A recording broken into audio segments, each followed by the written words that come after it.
This is Marketing of Today. I'm Cesar. Let's go! Welcome everyone to the Marketing of Today. I'm here with Domingo, Abdul, and Brian. I am glad to have everybody on the episode and the podcast. We're going to have an open conversation. Domingo's a realtor, Abdul is a mortgage, and Brian is an inspector. So it's going to be a great conversation with all four of us right now. Domingo, why don't you get us started? Sure. What do you want me to Put him on the spot. Yeah, sure. So what are we going to discuss of what is the first area? Well, I think we should talk about, not specifically on how the market is, because, the good thing about content is everlasting and it will live forever. But what it differentiates, did I say that right, Abdul? Differentiations. Yes. What differentiates all of us, me as the marketing part, but we're not going to talk about me so much right now, but each one of you with your clients and what makes you been in business for so long. I think that's a great place to start. Yeah. I think for me is the uniqueness of market insight, connections, making the process easier and simpler for you, the client. I think the systems that I have with, lenders like Abdel on my team and people like Brian that I recommend for home inspections, the continuity I offer people is a lot to think about when you're buying a house, a lot of decisions to make, a lot of hoops to jump. And the more I've realized, the more you can centralize the thinking and the amount of people you have to use and the decisions you have to make, it just makes it a win-win for the client. So my experience, my knowledge, my insight, my system, and my connections usually separate me from everybody else. Yeah, and I can second that. But Abdul, what do you have to say about that? Jeez. On my end, I think the biggest thing is consistency. Consistency. And it comes down to just from communication aspects to education, right? Making sure clients understand their situation is unique. And, we're learning something new every single time. The market is shifting. And one of the things that we do is surround ourselves with the right referral partners, right? Like Domingo, who's been doing it for quite some time, Brian, who's been doing it quite some time. And we pivot accordingly too. Right. And I think that's the biggest transitions, right? Buyer's market, seller's market, 2021 market, 2023 market, 2025 market. It's going to come down to the success of professionals is, are you pivoting with the market accordingly, right? Rates are up. Okay. You educate your clients on the benefits of not having to go 30, 40, 50K over. We may not have this same conversation in 6 months now when rates do trickle down, when a client does have to kind of go 30, 40, 50K over, just, because shortage of supply and stuff. But it's true consistency. And I love that word because in everything that we do, from marketing, video, content, education, putting stuff out there, and making sure that the clients truly understand what's the next step, right? Domingo knows me, Brian knows, right? When we do the connection, all right, your offer's accepted, now what? And a lot of times clients generally tend to not really know that, right, Domingo? Like they're waiting and they're like, oh, I don't know what's next, or I just got pre-approved and I don't know what I'm supposed to do, or I just got an offer out and I don't know what we're supposed to do, or we just got a returning review. Your next step, Brian, we go and wait for the inspections. We're going to do the appraisal. We're going to do that. So I think it's just setting the tone and keeping the communication established with everyone.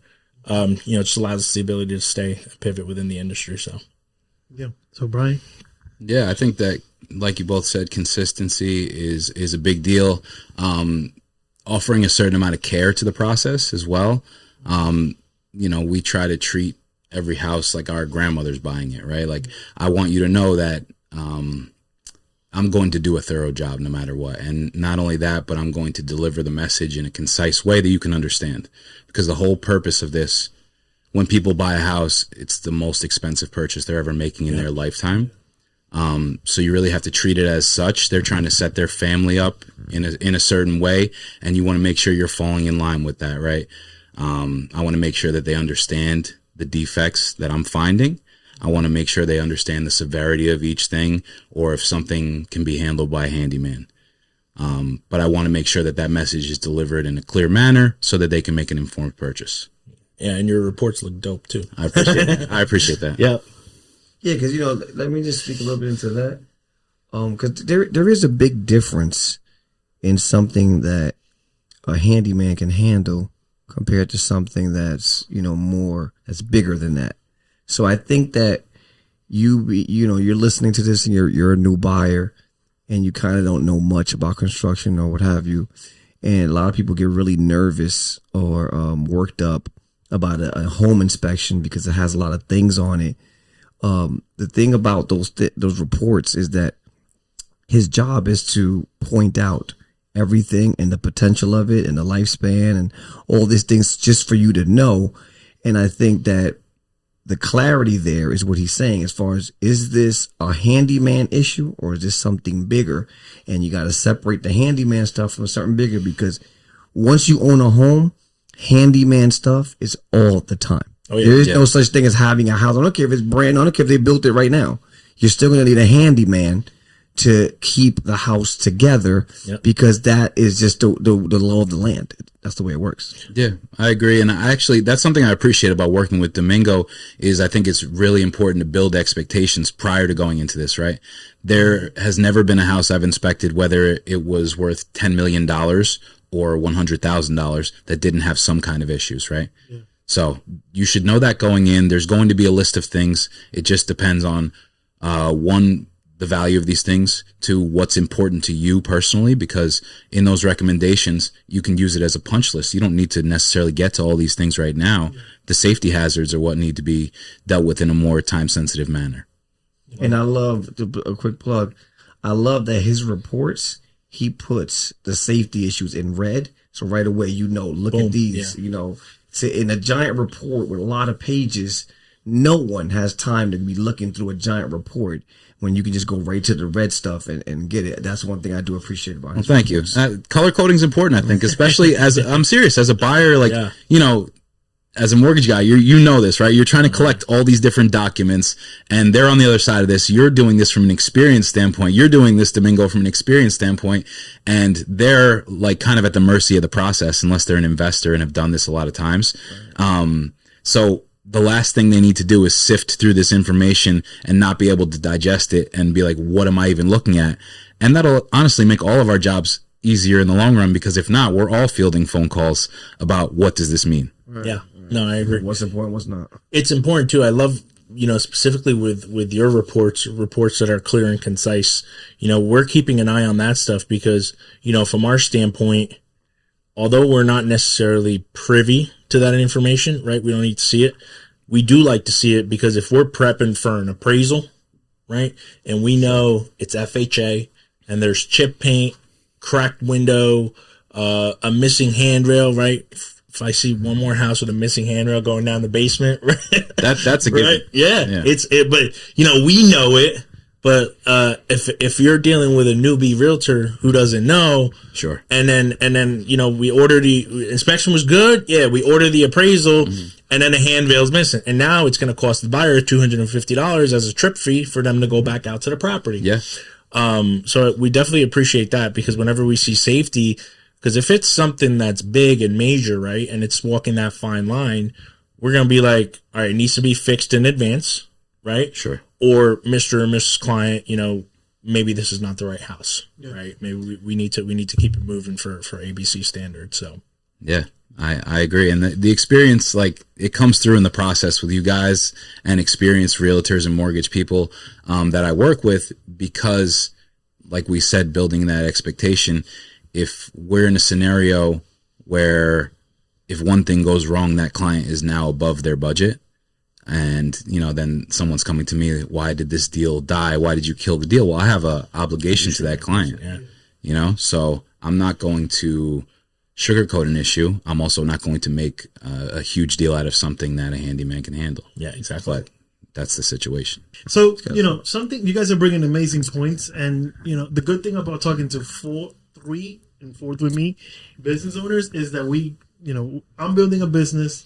You've been in the business since I was a kid. I'm surprised that we're almost the same age, But you guys, you've been building your foundation. Like, something I think we should talk about is the expectations that are set, right? As business, something I learned recently was how to schedule myself properly. To be able to deliver on the expectation that any work that we do, we're going to be able to satisfy. You as a mortgage guy, I know that you got to jump on the phone call like 20 times a day. Same for you and Domingo. Let's not even talk about that. So how do you guys manage expectations, and how do you guys, figure that part out? Yeah. All right, I guess I'll go first. So I think the first thing, especially we're coming into towards the end of the new year, right? So whether you're a business owner, loan officer, realtor, any professional, it's drafting what's your day to day, right? And I always relate it to Paleto's 80-20 rule, right? Where 80% of the activities that you do don't generate you income, 20% of the activities that you do. So it's writing down what those activities truly are first, and then finding out what are the activities that you yourself must complete, and then the other 80% delegating it to your assistants, whether you're an LOA, processor, admin, virtual assistants, you have your admins or other inspectors. And I think assigning that stuff and then time blocking everything that you do and staying consistent, right? Like today's Tuesday. Tuesday's my market updates to our referral partners. So like Domingo gets an email today from my team for the referral partners consistently. Before I used to do it branded to me. Now we change it, and now consistently every Tuesday it's going to be branded to the referral partner and myself. You take that market update, you facilitate it to your clients. I no longer have to do that. That is something I've been doing for the last 2 months since I started sending them to you guys consistently. I don't have to do that anymore. It takes me time. Drafting it, putting it all together. I draft the market update. Now it goes to all the referral partners, co-branded. They take it and send it out. That is something I delegate. And then it's just time blocking. Hitting the gym every single morning. It's a non-negotiable. You got to wake up 4:30, walk the dog. Gym opens at 5. Hit the gym, get in 7, start cranking away, right? And then what is your schedule, right? And I'm sure we all have that. And there's always going to be wrenches in between. Yeah. We all have kids. And most of the times our kids now, my daughter's got swimming, and then she's got her meets, and then my son's doing MMA, and then they've got this, and then your kid's got soccer. But I think it's just truly also finding that real work-life balance too. Because we always talk about work, talk about our businesses, been up since 9 a.m. all the way here. But I think it's just delegating that. And my phone's on Do Not Disturb right now. If you call me, the call is not getting missed. It's going to the office. So it's also figuring out that part too, right? Which I'm sure you guys can attest to. And that's it. Writing it down, time blocking it, and then finding out what's taking too much of my time. What can I pass off? And what am I doing that's going to allow us to be successful, right? And that's in any business, right? Not just real estate or mortgages or anything like that, but yeah. So we're talking about setting expectations for the clients, right? Well, in general in business, how sometimes even you and me, there's an expectation that I made a video for you. This needs to be delivered by such and such. Like, how important is that for business to succeed? No, I mean, it's super important because when you run a business, you are facilitating a service. That service has deadlines, extremities. It has areas of high need, right? So at the end of the day, what are they coming to you for? Like when you come to me, you're coming to me like I'm a specialist. So you're coming to me with an issue. Your issue is either number one, I'm talking about my first house, and I've heard that you can guide me to that situation. Or number two, I'm looking to make some money in real estate, and I know you make people money, so could you help me make some money? So those are the expectations that are set from the beginning when you come into me because you want that service. For me to provide that service is the kind of situation where it's something that I have dwelled in for so long that is second nature, what I got to do for you. My thing is I consider myself like a chef. So I just need you to give me the ingredients and the dish you want. Let me cook. Yeah. Give me those things and get out the way, get out the kitchen, and I'll bring it to you. Go in the dining room somewhere and I'll bring you your dish. So that's the way I work. And that's the expectation that I set. So that's why when I work with you, you come to me and I'm telling you everything from A to Z. And I like to do my work in a way like what I call like a Walmart style. one-stop shop. You come to me, I got all the departments within the store. You don't have to come to me, park at my store, get out, go back in your car, drive across the town, find your home inspector, get back in your car, jump back again, go to the other town, get your home mortgage broker. You don't have to go across town and get your somebody else or whatever you would need in there, tank guy or whatever else you would need in the deal. So you come to me, one shop. In there, I just send you to the other department and the other department, and you're in the store still. So you only make one stop. So that's the expectations that I set for my business. Yeah, it's so crucial. I mean, I can attest to it all the time because it's staying, again, bringing back the word consistency. It's, he identified two different types of clients, right? A buyer, and then simultaneously a seller who's trying to sell, blah, blah, blah, or an investor. Right. So when we talk to the clients, it comes from personal experience too. Yeah. Right? Where if we bought ourselves or we invested ourselves or we do that, and he hit it right on the money too. When you're helping a client, it's as if it's you said grandmother's house. Yeah. Right. Or whatever it is. So it's true. So we treat those clients with all that love, which I think is really hard to find. Many professionals usually look at a client with a dollar figure on top of them, right? $500,000, 2% commission, 10 grand. You won't be in this business that long doing it that way, right? As opposed to looking at it like grandmother, whatever it is, family member, you'll bring that referral business of brother, mother, sister, friend, cousin. It's going to allow you the ability to grow even further. So, yeah. As far as scheduling goes, that does a lot for the client as well. Like Domingo being able to be kind of a concierge service as far as real estate goes, right? He's built a ton of relationships. He has a lot of people that he can refer out for every facet of this, right? That's something I also try to do, not specifically with Domingo because he has all that lined up. A lot of the realtors I work with, I have suggested contractors that can handle these situations, and if that's something the client is looking for, right? Because you want to be a one-stop shop. That's why I offer certain services that some other home inspectors may not, right? Like some people don't offer radon testing or oil tank sweeps or sewer line inspections, but I like to be able to offer those things because I know they're super important in the home buying process, and they can be very costly if you find out after the fact. Yeah. Or having to go to another company, right? Then because the one inspector doesn't, and it's probably not cheap. Exactly. Not only are you not compiling all these different reports, you're getting it in one place, but I can also give that value add where if you're coming out for a standalone service, you need to make your money on that, right? As a contractor, if you're coming out to do a tank sweep and just a tank sweep, you're looking to make your money on that. Exactly. But I can give these value adds along with bringing it all in, collectively. Yeah, cohesive report. Yeah. As far as my own scheduling, it can be difficult, especially during busier times of the year. We don't want to turn down any inspections, right? Ever, right? You don't want to turn down business, but you can't accept business at the cost of other customers. Sure. So, we like to schedule our first inspection ideally at 9 a.m., right? Some people are like, 9 a.m., that's so early, as if it's not when all business starts. Yeah. Sometimes it's different, right? Domingo, we have situations where there's tenants, right? Then it becomes a little bit more messy, Then you have to get a bunch of people on board. But ideally, I'd like to time block my inspections 9, 1, and 4. And you need the adequate time. Yeah, you have to give yourself some time to, you don't know what you're going to uncover in that inspection. Maybe it takes a little bit more time. Yeah. You have to factor in travel time.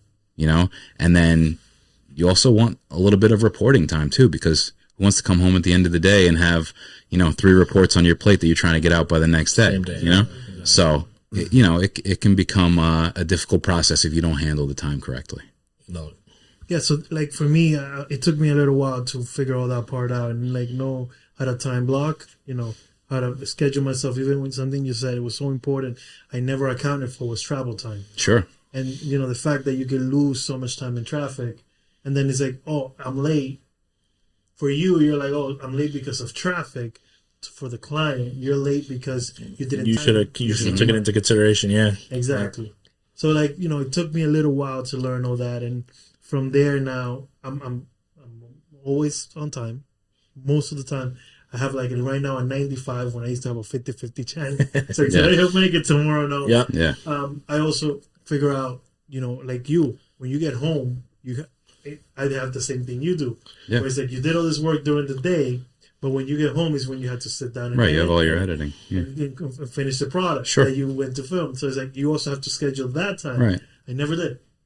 So if I had a video that I filmed with Domingo on Tuesday, which is today, and tomorrow I said yes to something else, and then Thursday I said something else to somebody else, Yeah. it gets to a point where you're like, okay, Domingo's not getting his video till next Monday. Because I put myself in so much things where now it's like, okay, so Tuesdays is my free day. But it's not free. It's my editing day. Sure. Yeah. So if I shot Monday, Tuesday I'm editing. If I shot Wednesday, Thursday I'm editing. If I shot Friday, Saturday I'm editing. No questions asked. And then everybody has to fit into that schedule some way or somehow, because if I'm not delivering for the business that I currently have, how am I going to maintain business in the long run? 100%. Exactly. Do you think that there's a difference in the way you can or do now shoot after a certain experience to make editing easier? 100%. Right. Before I used to shoot a lot for like having a lot of content. Now, what's your goal? That's my first question. Right. Like, what is it that you're looking to do with this video? Yeah. Before I used to shoot it, and then I'll figure they'll go out later when I was editing. That's time that I'm investing. Right. That in reality, I could have just made a call, ask you what's your goal, film that, and then I go home. It takes me 30 minutes less than before. Sure. Because I didn't spend more time analyzing everything. Yeah, and you're So- paying for it on both ends of it. Exactly. Yeah. So Like- now it's like, it's more efficient. Yeah, that's something I try to do like 85% of the report during my inspection, because then, you know, the time difference and when I get home is just, Yeah, a couple clicks. yeah. You know, and something else that happened, and this is why I wanted to like have a conversation with you guys and for you guys to put this on video, is I met Abdul, Probably January, right? Yeah, when was our first cinema? January. January? yeah, and then That's when you met him? Yeah, January. okay. December, January. The first one. I think the first seminar was January. so That's when, crazy. but when did we film the podcast? Oh, we did ours. No. Wasn't it? No, it was after. It was I after. think it was after. Well, I think it was March. Yeah. Not that long after, though. right. Before we started running it the second time around. Okay. Yeah. Yeah, I think so. See, that was the part, right? I met Abdul, and you know, I already had known Domingo for a while. I've met other people, and I started looking at them. And I'm like, they have something right. Where is it that I'm going wrong? How can he be so efficient? Still post 3 times a day, 2 times a day. Still do this. Oh, virtual assistants. Yeah, okay. I can't get to that spot yet, but I will get at some point. But he started by himself. What did he do? So I took a whole step back. You guys follow me, so you guys know. You haven't seen a post from me for like. But I'll tell you, man, Like it's a month ago, I started. it's good to take those steps back, man, because it allows you the ability, you're from a business, even business, personal, whatever it is, right? It allows you the ability to truly, dive into your business, find out what I can help. I'm sure for you now, like AI, artificial intelligence, is going to allow your job to make 10 times easier. I don't know if it's dived into, probably not as much in inspections and stuff like that, because it's a little tricky. But like real estate and mortgages, right? AI is huge, right? Getting quick comps to an extent, or on our end, right? Using it for client engagement and stuff like that. So, and that's why I kept saying about pivoting, right? Because tech is going to keep coming out, right? Yeah. You've been doing this longer than all of us. And I'm sure some of the tactics and strategies and tech that you guys use now, right? There was no DocuSign, there was no Zoom meetings like we do with the team, right? And I think that's what those successful professionals, right? Because every 3 seconds a realtor exits the business. About 50% of loan officers are exiting the business, right? 100%, probably even more now. But the ones that are sticking in it and staying hyper competitive with the time blocking, with the scheduling, with building the right systems, with building all that, like you're our go-to attorney, who we have working right now on the one deal. She called me 3 different times today on 3 different scenarios that I'm not the lender on, and just asking my advice. FHA flip rule. She represents the seller. She goes, hey, the 90 days, right? You ever heard of that? When a seller cops a house and then you have to wait 90 days. I've never personally directly interacted, with her from a personal relationship, but the relationship came again cultivated through that. And then 2 other questions thereafter that same day, because we're engaging, right? Answering and so talking about the importance of, we were saying, networking and then setting those expectations allow us the ability to be that expert in that field, right? And then we relate to each other's accordingly. So 100%. Domingo, what's your 2 cents on that?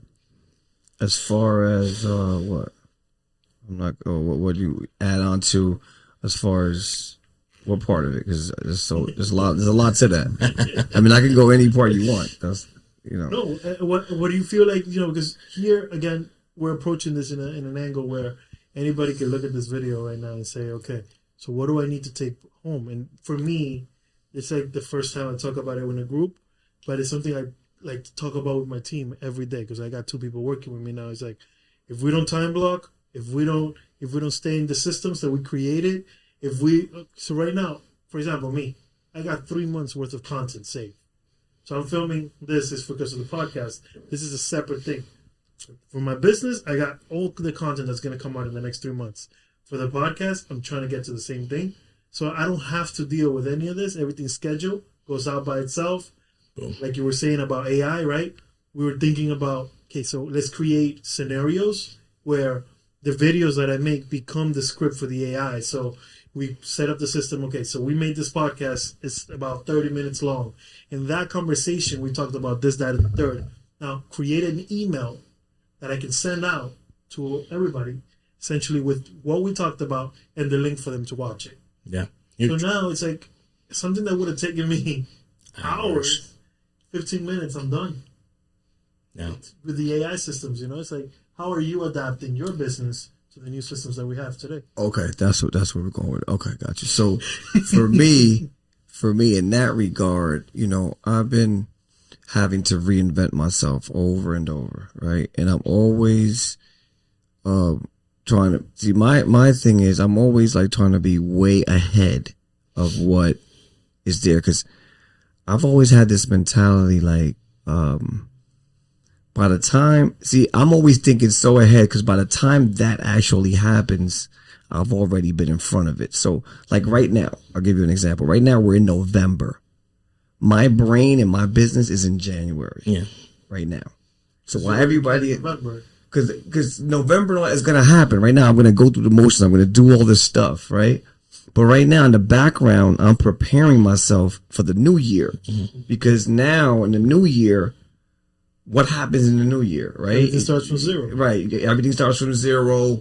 People need new motivation. People are amped for their New Year's goals. So some people said, okay, you know, I missed a house in 23, but in 24, I'm going to get my house. You know, I wanted to get an investment property in 22 and 23 in that path. So now I'm going to get one in 24. Whatever that may be, you know what? I think this year I've been holding off. I think I'm going to sell my house and maybe buy 2 houses. So it's that kind of thing to be ready for. So for me, it's just, okay, now what do I need to elevate? What do I need to work on? What do I need to improve? What do I need to take away? You know, so there's so many things to our stuff. So it's almost like I already start doing the things that people are going to do in December going into January. Because what I've learned in my business is I used to always wait till late in December to prepare for the new year. And then before you know it, between December, the first week in December and the last week in December, it's a blur. Yeah. And then here you thinking, oh, I'm going to do everything for next year. And next year you wake up the next day and it's next year. You're like, oh, okay, now I got to get going and do everything for January. And by the time you get going, it's March. Yeah. You know what I mean? And in those 2 months, people can't recover from those months because they didn't make enough money. Because don't forget, that's kind of the time where things kind of lag sometimes, because our business is 60 days behind. So right now, you know, we had a new agent that came into, you know, on our team today, and we're meeting with him and training him. And I'm like, look, I'm going to train you on rentals first, because I want you to get that going and get your business going. Yeah, I said, because if I start training you on selling a house, even if you sold a house today, you're not seeing that money until January. And he was like, what? So it's like, that's another thing. Back to the expectation thing. You know, the expectation, that's why a lot of people can't do this business. They can't be a mortgage rep. They can't be a realtor. They can't be a home inspector, because we don't know what our months are going to look like. We wake up broke every single day, and we got to go out there, us three, and bring that money in. So yeah, we don't have no set amount or anything like that, but we don't have no ceiling either.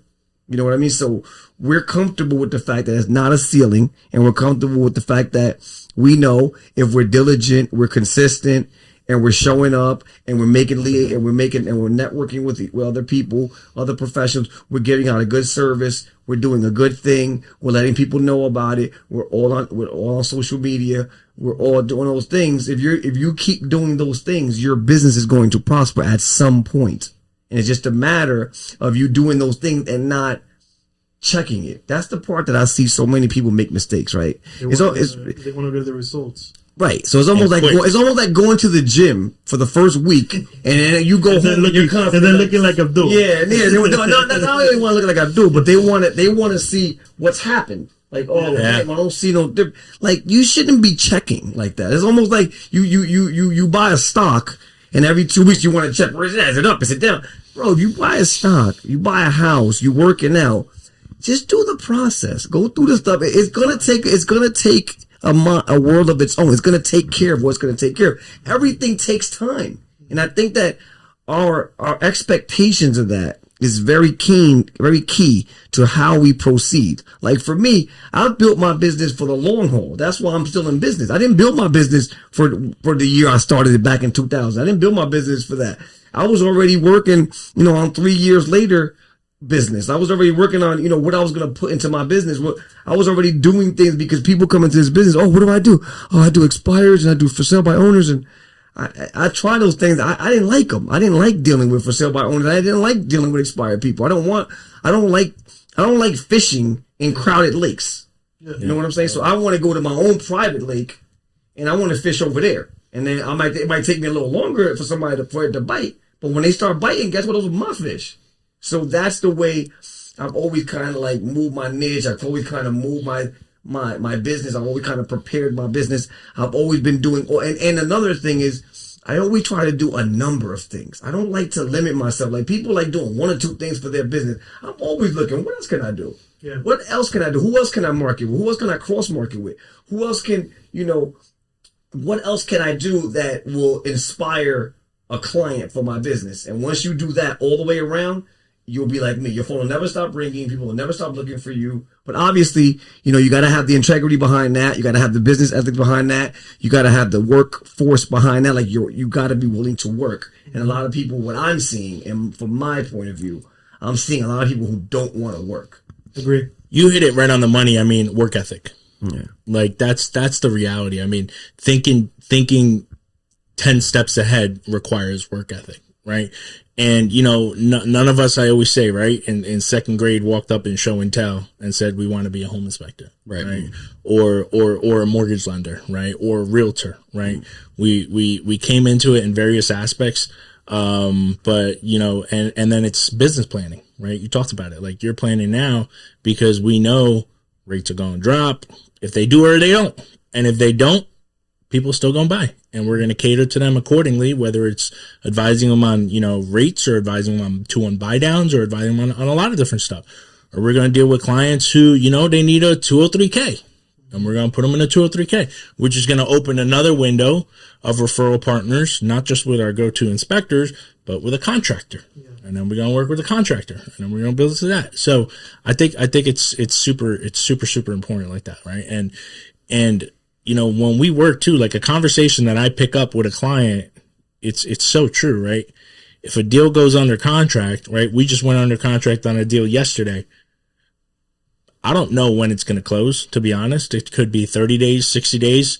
I don't even look at the closing date. He knows me. I'm bang, bang, bang. We close in 2 weeks. They're closing in a month. Okay.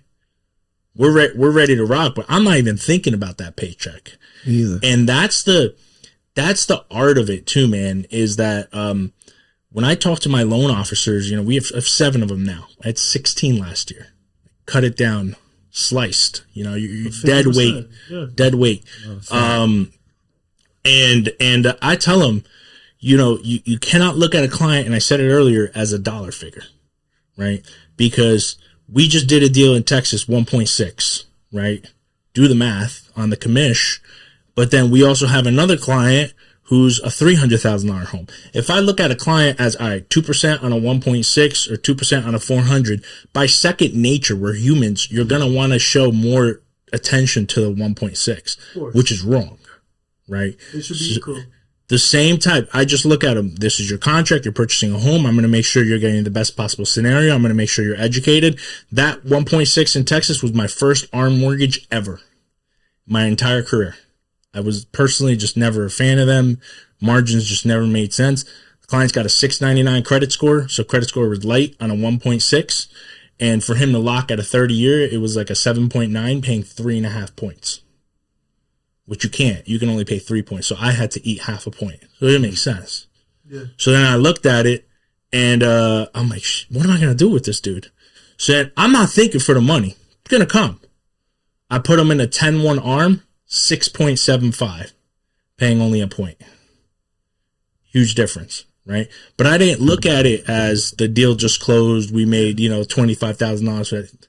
No, I looked at it. Now, a different client, same exact scenario, and it's usually the clients who are the little bit of the lighter side or a little bit more the effort, so to say, you know what I mean, or require a little bit of strategy. That's okay, because those are simultaneously the clients that are going to send me everybody. Because it's marketing. At the end of the day, they're gonna say, "Oh, Abdul resolved my issue, got me into the house of my dreams. This is what I wanted."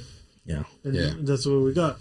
But people want resourcefulness. Yeah, there's a similar theme here, right? Like treating every deal the same, the hustle, falling in love with the process, not the destination, right? Like that's the kind of stuff that comes through to the client, and that's the kind of stuff that in turn keeps you in business, right? Exactly. So, and you see, this is the consistent thread through what I put, through when you come into my network, when you come into my world, I try to make sure that I handpick people that have the same philosophies as me, and it's no mistake that we all feel the same way.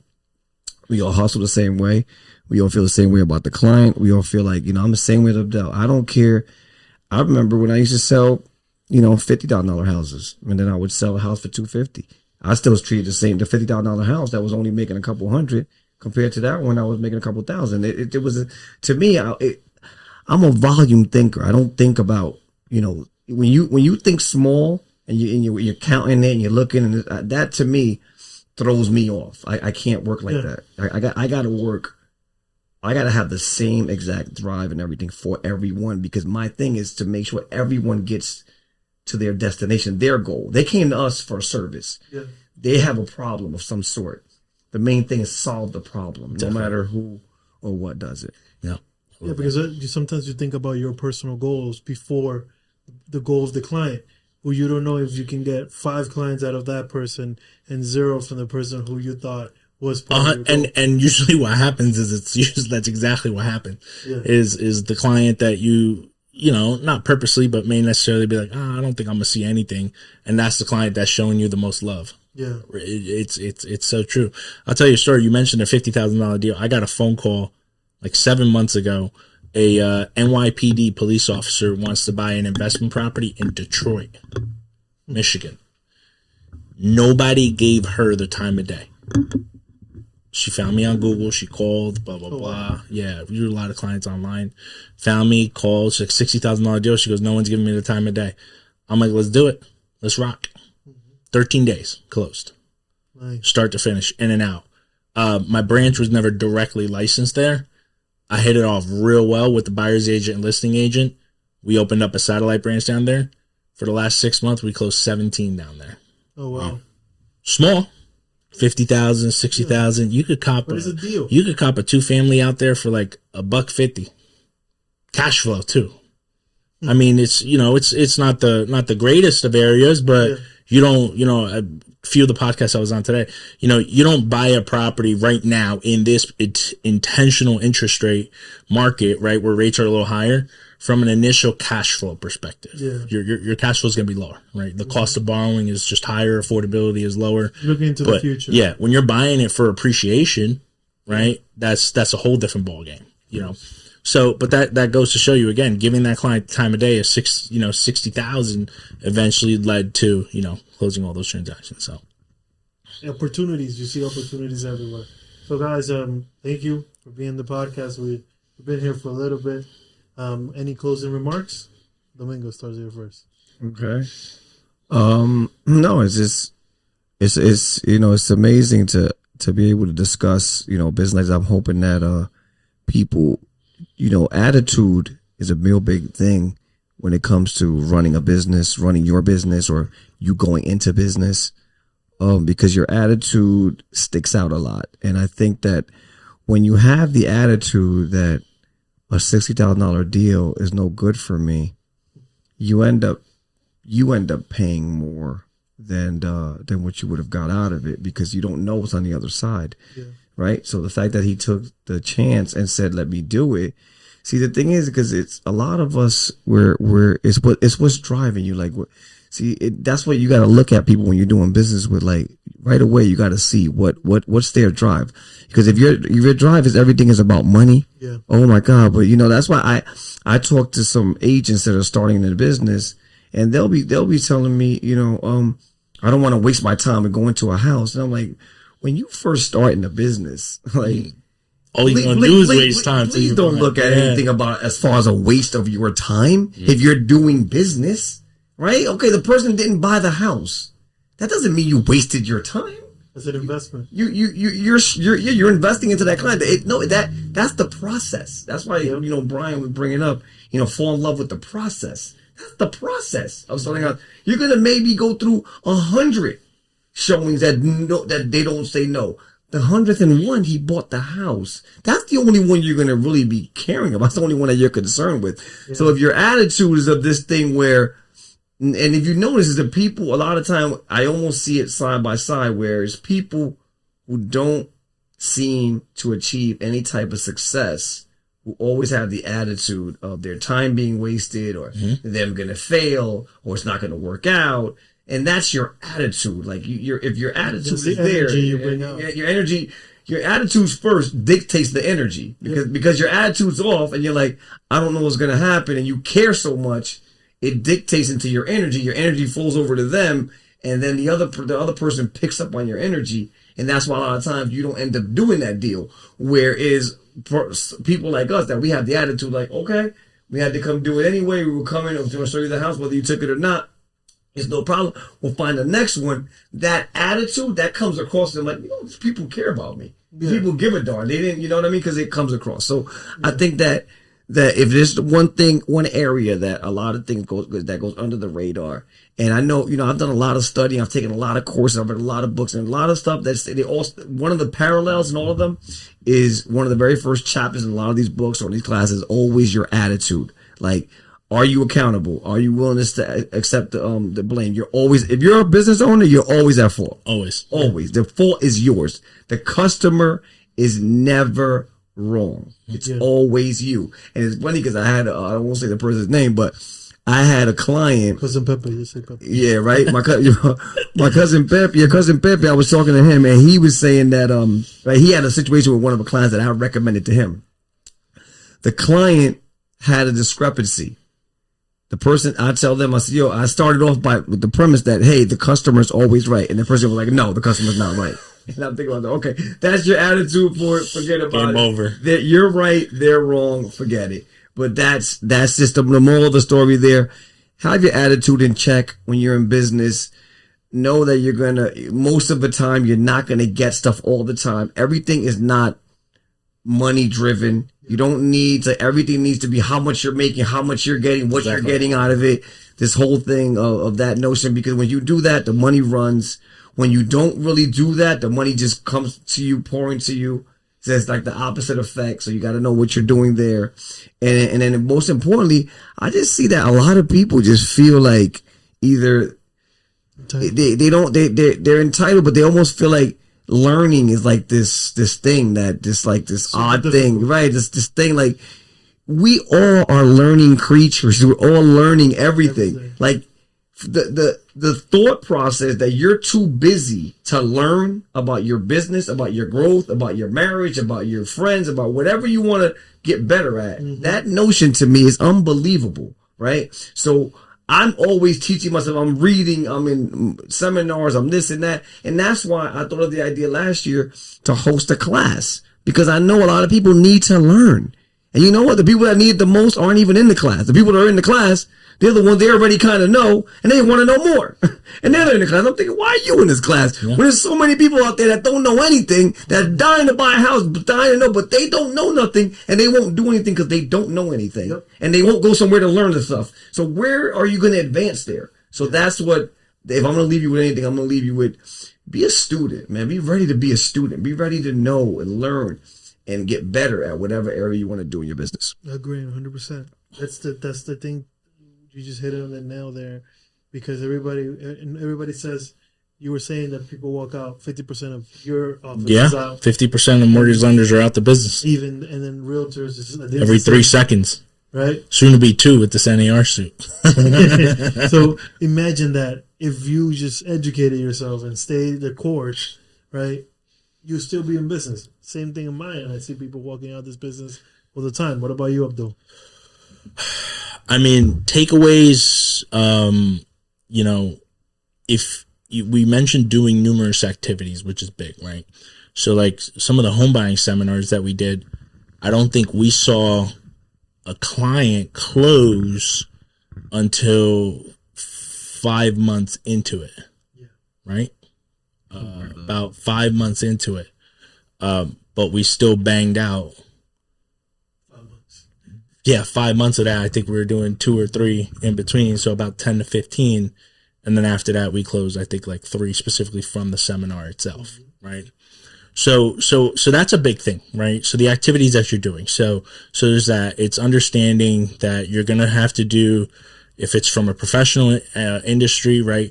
Your home buying seminars, your social media, your networking events, your activity online.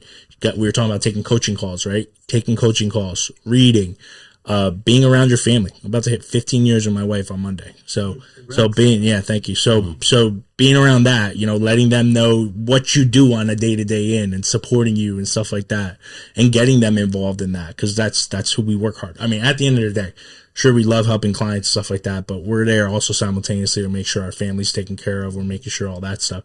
And I think when we treat our level of business with that respect and integrity, it just falls back on it, man. Because, when you're brand new, sometimes it's easier to just look at it from a dollar figure perspective. But I'll tell you, man, the second I turned off that, then you're blessed, because you're like, oh, what's this check for? And what's that for? Oh, snap. Damn, man, I forgot. From a monetary perspective, I was just happy we closed. Yeah, you're thinking of the deal. Doing the work. And then you get the phone calls, and you never know if you're a realtor, whatever professional, right? You're getting phone calls from other people who are like, hey, I heard you just worked with this person and that person, and I saw your post online, or I saw this and I wanted to work with you. So understanding that everything that you do day in, day out, eyes open to eyes shut, you're planting seeds, right? And if you continue planting seeds, even if the market tightens up a little bit, right, as it has been for the last year and a half, you're going to have all those seed planted. And as long as you go in and check in on them too, that's another thing. Because a lot of people, so follow up, follow through, follow back, right? That's what I was telling the team last time. You have conversations, you have meetings. Did you execute after that, right? Because we're all here at a podcast. We did this, we did that. What's your execution after that, right? Yep. You just had a phone consultation with a client, right? Or you just talked to that client and then she wants to do Saturday, but you're not available Saturday, and blah, blah, blah. Now you're going to go home, and your execution after that is you're going to either like work with your team to move things around, or blah, blah, blah, or you're going to bite the bullet and be like, I got to tighten my window in order to accommodate for that client. Sure. I think that is probably where 99% of many professionals fail at, is the art of execution. I agree. Right? We all do. I mean, we all did. We still fail till this day. I'm a firm believer. There are times, man, I got a VA deal right now, and I always talk about, I got a VA deal, and sometimes you kind of assume when you're talking to clients, and he knows me, like break it down like in the simplest terms, like explaining it, and people are like, why are you doing? So guys moving from Colorado to Jersey. We go through everything. I do a lot of VA loans. So we're talking about the BAH, what you're going to move, blah, blah, blah. And then like, yeah, just let me know when you sell the house, blah, blah, blah. We're good to go. All right, good. So I just said, sell the house, blah, blah, blah. And we just kept it moving. And I'm trying to find something in an email because I'm big on putting something in writing. And I couldn't find me elaborating further about make sure you sell the house first prior to you buying. Got it. Now, this is his third transaction. He's in the military where he moves around a lot. Yeah. So I'm like, we got the loan approved yesterday. And I'm like, yo, how you making out on your home sale? He goes, oh, well, I was going to close on this one first. We're under contract on that one. And then that one's going to close like 2 weeks later. And I'm like, wait, what? Mm-hmm. I'm like, brother, you're a vet. So vet, even if I could squeeze you in terms of debt to income and stuff like that, VA is a little different. You got entitlement. So you don't have enough entitlement remaining to have a full entitlement to buy another home. Because I didn't know that. And I'm like, I took 100% ownership. And I got a little upset, but I was like, yo, I got upset because I'm like, dude, this is your third purchase, my brother. Like, well, technically, you're first time. Yeah, I guess third time, right? You sold a house, you bought a house, you sold a house, you bought a house, you're selling a house. It's your sixth transaction, 6 homes. So then I had to like take a step back, and I'm like, you know what? It's my mistake. I took ownership. I called everybody. I called the buyer's attorney. I'm like, listen, it's my mistake. They're like, wait, what do you mean? Isn't he selling his house first? I'm like, I know, but I should have maybe explained it a little bit even further. So we got a delay because of that. Yeah. So we're December 7th. So we're still, again, this offer was accepted last week. Oh, wow. So he knows me. I don't wait. Like we're bang, bang, bang. Appraisal's already back. Appraisal's already in. We wait on title, get the prelim, request a prelim CD, close, move that.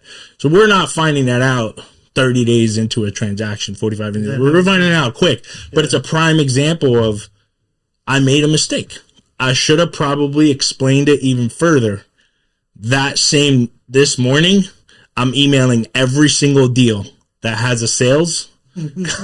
Yo, guys, just a heads up. Make sure that you sell this home first, blah, blah, blah. Some of the agents are like, yo, why did you send that? And I'm like, dude, I can't even tell you. I call them up. I'm like, I totally dropped the ball. And it could be looked at whether I did or not. It doesn't matter. It's my mistake. Yeah. I need to take the ownership, and I need to make sure that next time everybody was aware of this situation. Yeah. So, but yeah, I think it truly comes down to that execution, taking ownership and accountability, right? Yes. The faster you do that, the faster it moves on anyway. Yeah, exactly. So you got to do it. Brian? Yeah, just to add on to that, I think like not making assumptions in what the client may or may not understand and know. Mm-hmm. We had a deal recently, right? I'm not going to say the address because, but we had a deal recently where the client did not request an oil tank sweep. Right. And he should have. Right. But partially on me because it's oil heat there, right? There's an above ground tank. So he felt safe. But I also called him and said, hey, are you sure you don't want an oil tank sweep while I'm at the property? And he's like, no, there's a tank, but I already know about it. Right. And I should have delved further into that and said, like, because I thought he was understanding what I was saying. Yeah, I know there's an above ground tank, but there still could be a below ground tank. Right. And I think that's probably an issue that we're dealing with now, right? No, thank God it was a mistake. Okay. What happened was there was a spigot that was out in the to the left side of the back left of the house. Yeah, I saw it. Right. That's a gas line, a propane line. Okay. For a barbecue thing that they had. Right. But let's just say, for example, that would have been an oil tank, right? That now what me and him talked about was that now he would look at that and say, hey guys, look, make sure you know what it is. I didn't know oil tank sweeping up. I don't know what this is. And I have pointed that out in the past to people who don't even request these things or like people who don't get a sewer line, camera inspection, and there's a giant tree running right where their sewer line is. Like the likelihood of a root running through that is pretty high. Like like we said earlier, or like I said earlier, like these are the biggest purchases these people are ever making. So the last thing you want to do is be pushy on the sale of any service, right? But the last thing they want to do is not invest a couple $100 to find out something that's going to cost them $10,000, $15,000 in the long run. So being thorough, not assuming that anyone truly understands this process, goes a long way. And then you kind of have to toe that line as far as like trying to deliver the message without being pushy.